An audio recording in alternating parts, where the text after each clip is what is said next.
बोलिए विष्णु भगवान की जय। अथ श्री बृहस्पतिवार व्रत कथा। भारतवर्ष में एक प्रतापी और दानी राजा राज्य करता था। वह नित्य गरीबों और ब्राह्मणों की सहायता करता था। यह बात उसकी रानी को अच्छी नहीं लगती थी। वह ना ही गरीबों को दान देती, ना ही भगवान का पूजन करती और राजा को भी दान देने से मना किया करती थी। एक दिन राजा शिकार खेलने वन को गए हुए थे तो रानी महल में अकेली थी। उसी समय बृहस्पति देव साधु वेश में राजा के महल में भिक्षा लेने के लिए गए और भिक्षा मांगी। रानी ने भिक्षा देने से इनकार किया और कहा, हे साधु महाराज, मैं तो दान पुण्य से तंग आ गई हूँ। मेरा पति सारा धन लुटाते रहते हैं। मेरी इच्छा है कि हमारा धन नष्ट हो जाए, फिर ना रहेगा बांस ना बजेगी बांसुरी। साधु ने कहा, देवी तुम तो बड़ी विचित्र हो। धन संतान तो सभी चाहते हैं, पुत्र और लक्ष्मी तो पापी के घर भी होने चाहिए। यदि तुम्हारे पास अधिक धन है तो भूखों को भोजन दो, प्यासों के लिए प्याऊ बनवाओ, मुसाफिरों के लिए धर्मशालाएं खुलवाओ। जो निर्धन और अपनी कुंवारी कन्याओं का विवाह नहीं कर सकते उनका विवाह करा दो। ऐसे और कई काम हैं जिनके करने से तुम्हारा यश लोक परलोक में फैलेगा। परंतु रानी पर उपदेश का कोई प्रभाव ना पड़ा। वह बोले, महाराज आप मुझे कुछ ना समझाएं। मैं ऐसा धन नहीं चाहती जो हर जगह बांटती फिरूं। साधु ने उत्तर दिया, यदि तुम्हारी ऐसी इच्छा है तो तथास्तु। तुम ऐसा करना कि बृहस्पतिवार को घर लीपकर पीली मिट्टी से अपना सिर धोकर स्नान करना, भट्टी चढ़ाकर कपड़े धोना। ऐसा करने से आपका सारा धन नष्ट हो जाएगा। इतना कहकर वह साधु महाराज वहां से आलोप हो गए। साधु के अनुसार कई बातों को पूरा करते हुए रानी को केवल 3 बृहस्पतिवार ही बीते थे कि उसकी समस्त धन संपत्ति नष्ट हो गई। भोजन के लिए राजा का परिवार तरसने लगा। तब एक दिन राजा ने रानी से बोला कि हे रानी, तुम यहीं रहो, मैं दूसरे देश को जाता हूँ, क्योंकि यहाँ पर सभी लोग मुझे जानते हैं, इसलिए मैं कोई छोटा कार्य नहीं कर सकता। ऐसा कहकर राजा परदेश चला गया। वहाँ वह जंगल से लकड़ी काटकर लाता और शहर में बेचता। इस तरह वह अपना जीवन व्यतीत करने लगा। इधर राजा के परदेश जाते ही रानी और दासी दुखी रहने लगी। एक बार जब रानी और दासी को 7 दिन तक बिना भोजन के रहना पड़ा तो रानी ने अपनी दासी से कहा, हे दासी, पास ही के नगर में मेरी बहन रहती है, वह बड़ी धनवान है, तू उसके पास जा और कुछ ले आ ताकि थोड़ी बहुत गुजर बसर हो जाए। दासी रानी की बहन के पास गई। उस दिन गुरुवार था और रानी की बहन उस समय बृहस्पतिवार व्रत की कथा सुन रही थी। दासी ने रानी की बहन को अपनी रानी का संदेश दिया, लेकिन रानी की बड़ी बहन ने कोई उत्तर नहीं दिया। जब दासी को रानी की बहन से कोई उत्तर नहीं मिला तो वह बहुत दुखी हुई और उसे क्रोध भी आया। दासी ने वापस आकर रानी को सारी बात बता दी। सुनकर रानी ने अपने भाग्य को कोसा। उधर रानी की बहन ने सोचा कि मेरी बहन की दासी आई थी, परंतु मैं उससे नहीं बोली, इससे वह दुखी हुई होगी। कथा सुनकर और पूजन समाप्त करके वह अपनी बहन के घर आई और कहने लगी, हे बहन, मैं बृहस्पतिवार का व्रत कर रही थी, तुम्हारी दासी मेरे घर आई थी, परंतु जब तक कथा होती है तब तक ना तो उठते हैं और ना ही बोलते हैं, इसलिए मैं नहीं बोली। कहो दासी क्यों गई थी? रानी बोली, बहन तुमसे क्या छुपाऊं, हमारे घर में खाने तक को अनाज नहीं था। ऐसा कहते कहते रानी की आंखें भर आईं। उसने दासी समेत पिछले 7 दिनों से भूखे रहने तक की बात अपनी बहन को विस्तार पूर्वक सुना दी। रानी की बहन बोली, देखो बहन, भगवान बृहस्पति देव सबकी मनोकामना को पूर्ण करते हैं। देखो शायद तुम्हारे घर में अनाज रखा हो। पहले तो रानी को विश्वास नहीं हुआ, पर बहन के आग्रह करने पर उसने अपनी दासी को अंदर भेजा तो उसे सचमुच अनाज से भरा एक घड़ा मिल गया। यह देखकर दासी को बड़ी हैरानी हुई। दासी रानी से कहने लगी, हे रानी, जब हमको भोजन नहीं मिलता तो हम व्रत ही तो करते हैं, इसलिए क्यों ना इनसे व्रत और कथा की विधि पूछ ली जाए ताकि हम भी व्रत कर सकें। तब रानी ने अपनी बहन से बृहस्पतिवार व्रत के बारे में पूछा। उसकी बहन ने बताया, बृहस्पतिवार के व्रत में चने की दाल और मुनक्का से विष्णु भगवान का केले की जड़ में पूजन करें तथा दीपक जलाएं, व्रत कथा सुनें और पीला भोजन ही करें। इससे बृहस्पति देव प्रसन्न होते हैं। व्रत और पूजन विधि बताकर रानी की बहन अपने घर को लौट गई। 7 दिन के बाद जब गुरुवार आया तो रानी और दासी ने व्रत रखा। घोड़साल में जाकर चना और गुड़ लेकर आईं। फिर उससे केले की जड़ तथा विष्णु भगवान का पूजन किया।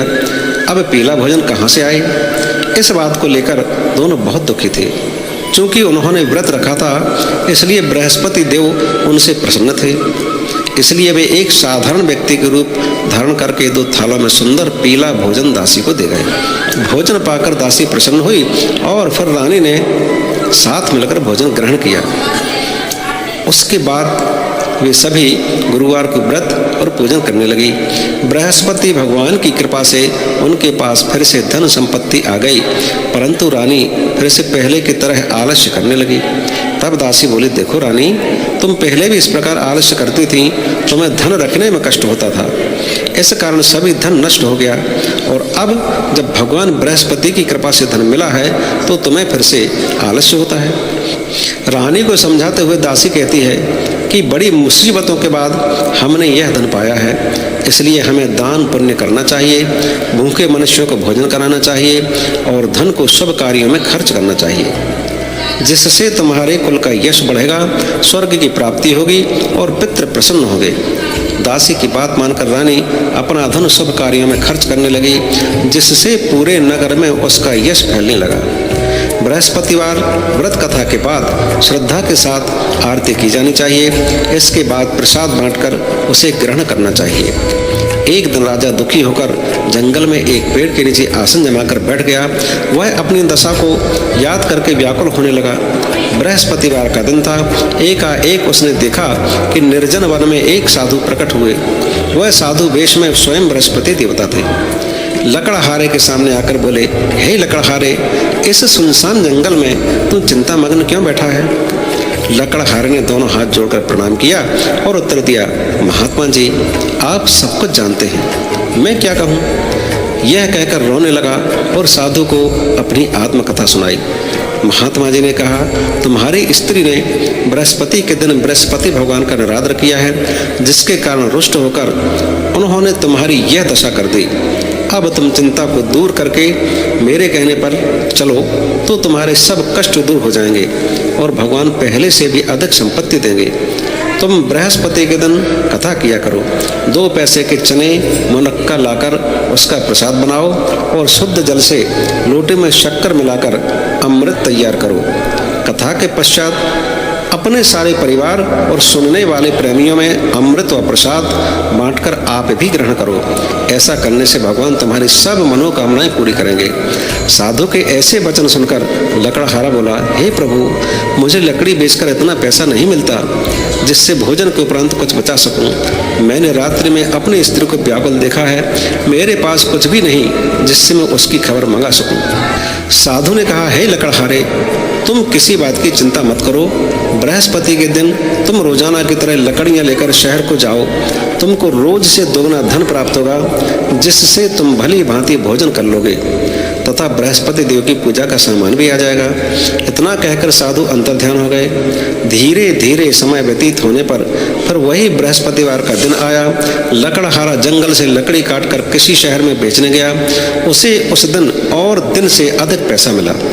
राजा ने चना गुड़ आदि लाकर गुरुवार का व्रत किया।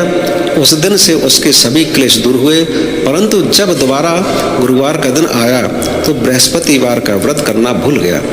इस कारण बृहस्पति भगवान नाराज हो गए। उस दिन उस नगर के राजा ने विशाल यज्ञ का आयोजन किया तथा शहर में यह घोषणा करा दी कि कोई भी मनुष्य अपने घर में भोजन न बनावे, न आग जलावे। समस्त जनता मेरे यहाँ भोजन करने आवे। इस आज्ञा को जो न मानेगा उसे फांसी की सजा दी जाएगी। इस तरह की घोषणा संपूर्ण नगर में करवा दी गई। राजा की आज्ञा अनुसार शहर के सभी लोग भोजन करने गए, लेकिन लकड़हारा कुछ देर से पहुंचा। इसलिए राजा को अपने साथ घर ले गए और ले जाकर भोजन करा रहे थे तो रानी की दृष्टि उस खूंटी पर पड़ी जिस पर उसका हार लटका हुआ था। वह वहां पर दिखाई नहीं दिया। रानी ने निश्चय किया कि मेरा हार इस मनुष्य ने चुरा लिया है। उसी समय सिपाहियों को बुलाकर उसको कारागार में डलवा दिया। जब लकड़हारा कारागार में पड़ गया और बहुत दुखी होकर विचार करने लगा कि ना जाने कौन से पूर्व जन्म के कर्म से मुझे यह दुख प्राप्त हुआ है, और उसी साधु को याद करने लगा जो कि जंगल में मिला था। उसी समय तत्काल बृहस्पति देव साधु के रूप में प्रकट हुए और उसकी दशा को देखकर कहने लगे, अरे मूर्ख, तूने बृहस्पति देव की कथा नहीं करी, इस कारण तुझे दुख प्राप्त हुआ है। अब चिंता मत कर, बृहस्पतिवार के दिन कारागार के दरवाजे पर 4 पैसे पड़े मिलेंगे, उनसे तू बृहस्पति देव की पूजा करना, तेरे सभी कष्ट दूर हो जाएंगे। बृहस्पति के दिन उसे 4 पैसे मिले। लकड़हारे ने कथा कही। उसी रात्रि को बृहस्पति देव ने उस नगर के राजा को स्वप्न में कहा, हे राजा, तुमने जिस आदमी को कारागार में बंद कर दिया है वह निर्दोष है, वह राजा है, उसे छोड़ देना। रानी का हार उसी कुंडी पर लटका है, अगर तू ऐसा नहीं करेगा तो मैं तेरे राज्य को नष्ट कर दूंगा। इस तरह रात्रि के स्वप्न को देखकर राजा प्रातःकाल उठा और खूंटी पर हार देखकर लकड़हारे को बुलाकर क्षमा मांगी तथा लकड़हारे को योग्य सुंदर वस्त्र आभूषण देकर विदा कर दिया। बृहस्पति देव की आज्ञानुसार लकड़हारा अपने नगर को चल दिया। राजा जब अपने नगर के निकट पहुंचा तो उसे बड़ा आश्चर्य हुआ। नगर में पहले से अधिक बाग, तालाब, कुएं तथा बहुत सी धर्मशाला, मंदिर आदि बन गई हैं। राजा ने पूछा, यह किसका बाग और धर्मशाला है? तब नगर के सब लोग कहने लगे, यह सब रानी और बांदी के हैं। तो राजा को आश्चर्य हुआ और गुस्सा भी आया। जब रानी ने यह खबर सुनी कि राजा आ रहे हैं तो उन्होंने बांदी से कहा कि हे दासी, देख, राजा हमको कितनी बुरी हालत में छोड़ गए थे। हमारी ऐसी हालत देखकर वह लौट न जाए, इसलिए तुम दरवाजे पर खड़ी हो जा। आज्ञा अनुसार दासी दरवाजे पर खड़ी हो गई। राजा आए तो उन्हें अपने साथ ले बुलाई। तब राजा ने क्रोध करके अपनी रानी से पूछा कि यह धन तुम्हें कैसे प्राप्त हुआ है? तब उन्होंने कहा, हमें यह सब धन बृहस्पति देव के इस व्रत के प्रभाव से प्राप्त हुआ है। राजा ने निश्चय किया कि 7 रोज बाद तो सभी बृहस्पति देव का पूजन करते हैं, परंतु मैं प्रतिदिन दिन में 3 बार कहानी तथा रोज व्रत किया करूंगा। अब हर समय राजा के दुपट्टे में चने की दाल बंधी रहती तथा दिन में 3 बार कहानी कहता। एक रोज राजा ने विचार किया कि चलो अपनी बहन के यहाँ हो आवे। इस तरह निश्चय कर राजा घोड़े पर सवार हो अपनी बहन के यहाँ को चलने लगा। मार्ग में उसने देखा कि कुछ आदमी एक मुर्दे को लिए जा रहे हैं। उन्हें रोककर राजा कहने लगा, अरे भाइयों, मेरी बृहस्पति देव की कथा सुन लो। वे बोले, लो, हमारा तो आदमी मर गया है, इसको अपनी कथा की पड़ी है। परंतु कुछ आदमी बोले, अच्छा कहो, हम तुम्हारी कथा भी सुनेंगे।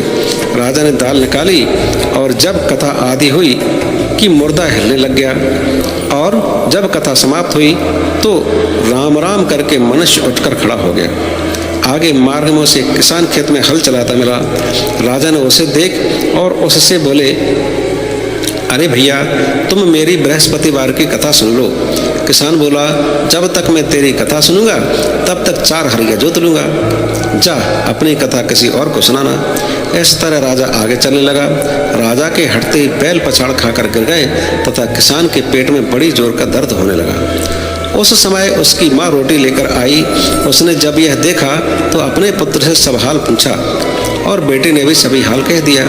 तो बुढ़िया दौड़ी दौड़ी उस घुड़सवार के पास गई और उससे बोले कि मैं तेरी कथा सुनूंगी, तू अपनी कथा मेरे खेत पर चलकर ही कहना। राजा ने बुढ़िया के खेत पर जाकर कथा कही, जिसके सुनते ही वह बैल उठ खड़े हुए तथा किसान के पेट का दर्द भी बंद हो गया।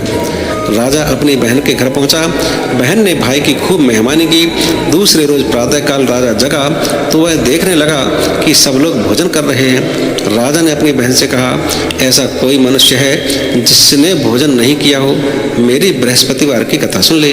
बहन बोली, हे भैया, यह देश ऐसा ही है कि पहले यहाँ लोग भोजन करते हैं, बाद में अन्य काम करते हैं। अगर कोई पड़ोस में हो तो दिखाऊं।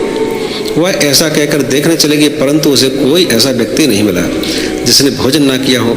आता है, वह एक कुम्हार के घर गई जिसका लड़का बीमार था। उसे मालूम हुआ कि उनके यहाँ 3 रोज से किसी ने भोजन नहीं किया है।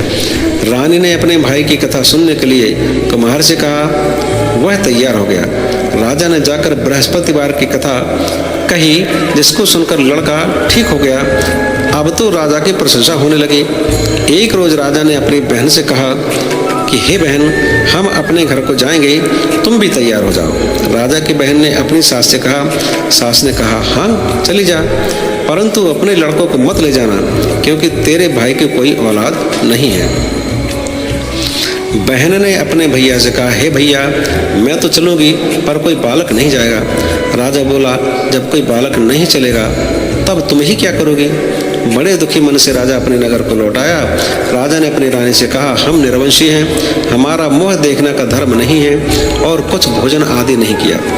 रानी बोली, हे प्रभु, बृहस्पति देव ने हमें सब कुछ दिया है, हमें औलाद अवश्य देगी।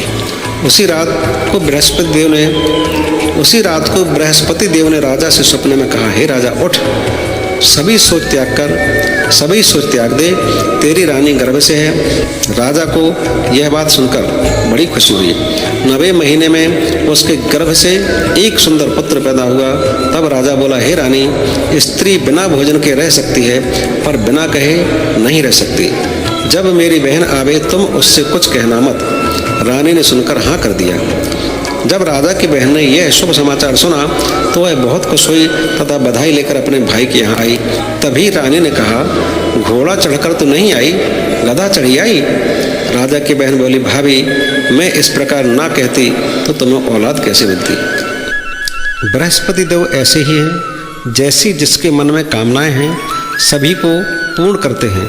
जो सद्भावनापूर्वक बृहस्पतिवार का व्रत करता है एवं कथा पढ़ता है अथवा सुनता है, दूसरों को सुनाता है, बृहस्पति देव उसकी सभी मनोकामना पूर्ण करते हैं। भगवान बृहस्पति देव उसकी सदैव रक्षा करते हैं। संसार में जो मनुष्य सद्भावना से भगवान जी का पूजन व्रत सच्चे हृदय से करते हैं तो उनकी सभी मनोकामनाएं पूर्ण करते हैं। जैसी सच्ची भावना से रानी और राजा ने उनकी कथा का गुणगान किया तो उनकी सभी इच्छाएं बृहस्पति देव जी ने पूर्ण की थीं। इसलिए पूर्ण कथा सुनने के बाद प्रसाद लेकर जाना चाहिए। हृदय से उसका मनन करते हुए जयकारा बोलना चाहिए। बोलो बृहस्पति देव की जय, भगवान विष्णु की जय। प्रिय साधकों, आपकी सुविधा के लिए भगवान बृहस्पति की आरती मैं प्रस्तुत कर रहा हूँ और इसमें ये सरल तरीके से प्रस्तुत की जा रही है ताकि आप सभी गा सकें। आपके गाने के लिए इसमें मैंने खाली स्थान छोड़ रखा है ताकि आप लोग आरती को दोहरा सकें। लीजिए। जय बृहस्पति देवा, ओम जय बृहस्पति देवा, छिन छिन भोग लगाऊं, छिन छिन भोग लगाऊं, कदली फल मेवा, ओम जय बृहस्पति देवा।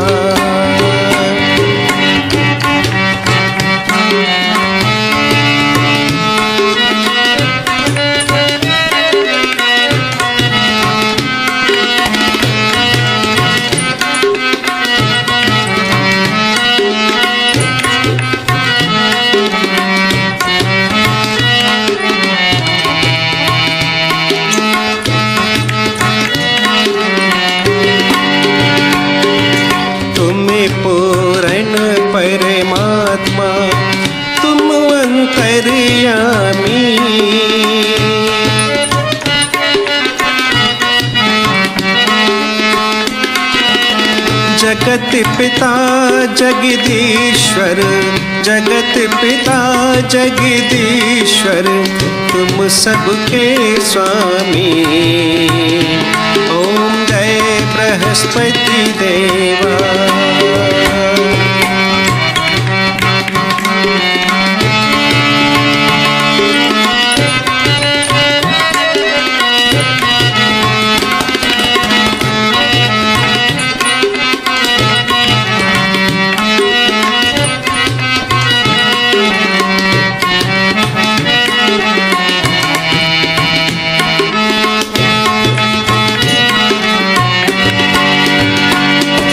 चरणामृत निज निर्मल सब पातक हरता।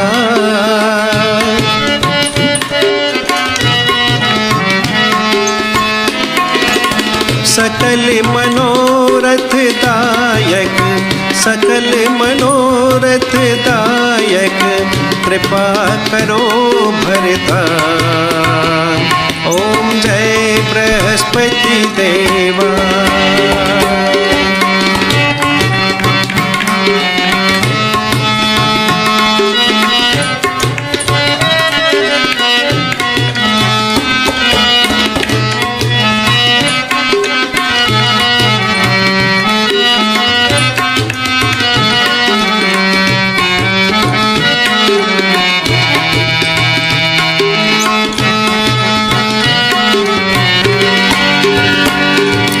तन मन धन अर्पण कर, जो जन शरण पड़े।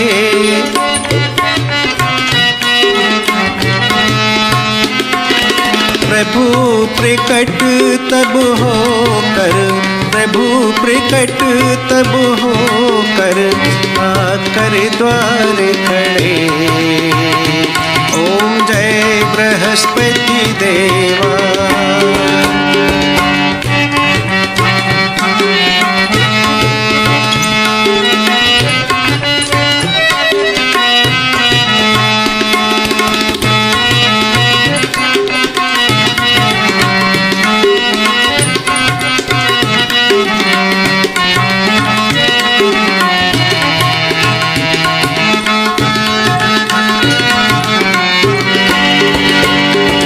दीन दयाल दयानिधि, भक्तन हितकारी।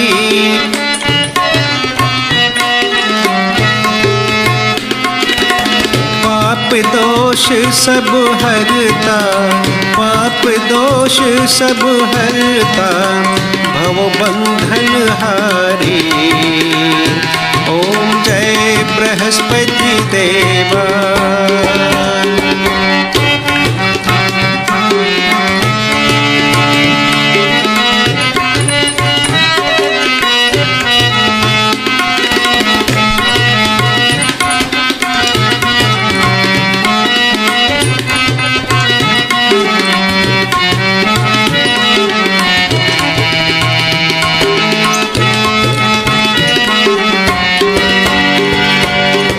सकल मनोरथ दायक, सब संशय हारी।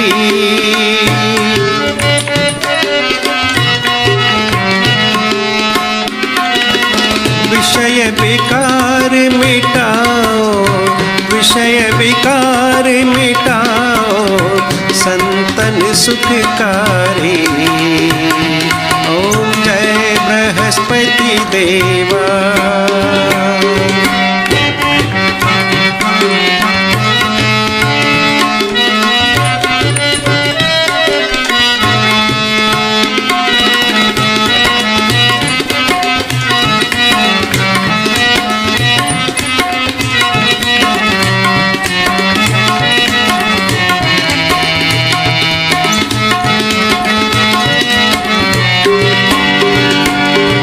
जो कोई आरती तेरी प्रेम सहित गावे,